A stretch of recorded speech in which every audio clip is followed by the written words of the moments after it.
Happy Diwali. દિવાળીનો તહેવાર અને બધા દિવાળીના ફટાકડા ફોડી રહ્યા છે. બાળકો મોજ શોખથી. અને શેરીમાં જો અમારા એ બધા ખાટલા નાખીને બેઠા છે. આ છે અમારા ગોવર્ધન પાર્કની મોજ. હેપી દિવાળી.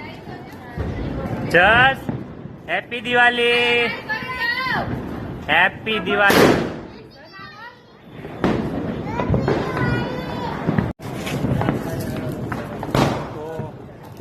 દિવાળીના પર્વ ઉપર મોજ શોખથી બધા